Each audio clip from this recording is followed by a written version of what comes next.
मोदी ने Indira Gandhi indoor stadium में पहले राष्ट्रीय जनजाति कार्निवल का उद्घाटन किया। इस कार्निवल का मकसद देश को आदिवासियों की ताकत दिखाना था और साथ ही आदिवासियों के हित की बात करनी थी। मोदी ने इस अवसर पर ट्राइबल ड्रेस पहना तो साथ ही ट्राइबल ढोल पर ताल भी दी और कहा कि कोई भी आदिवासियों का हक नहीं छीन सकता।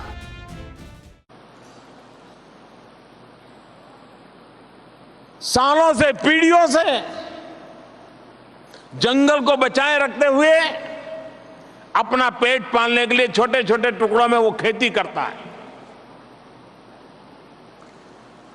न उसके पास कोई कागज है, न कोई लिखा पट्टी है, न किसी ने दिया हुआ है। सदियों से अपने पूर्वजों के द्वारा किए हुए प्रयासों का परिणाम है। लेकिन अब सरकारें बदल रही हैं, संविधान, कानून, नियम, और उसके कारण कभी कभी जंगलों में जिंदगी गुजारने वाले हमारे आदिवासी भाइयों को परेशानी झेलनी पड़ती है। भारत सरकार लगातार राज्यों के सहयोग से आदिवासियों को जमीन के पट्टे देने का बड़ा अभियान चला रही है और आदिवासियों को उनका हक मिलना चाहिए, यह हमारी प्राथमिकता है।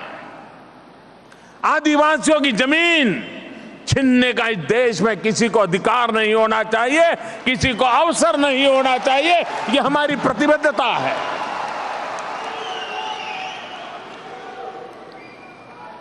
और उस दिशा में सरकार कठोर से कठोर कार्रवाई करने के पक्ष में है। प्रधानमंत्री नरेंद्र मोदी ने जनजातियों के विकास को गति देने के लिए जनजाति बहुल इलाकों में 100 से ज्यादा विकास केंद्र खोलने की घोषणा की।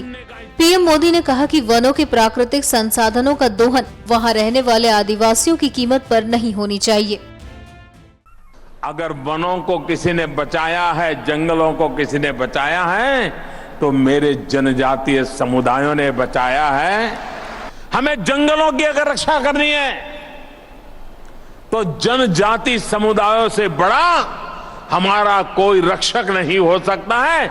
इस विचार को प्राथमिकता देने के लिए हमारा प्रयास है।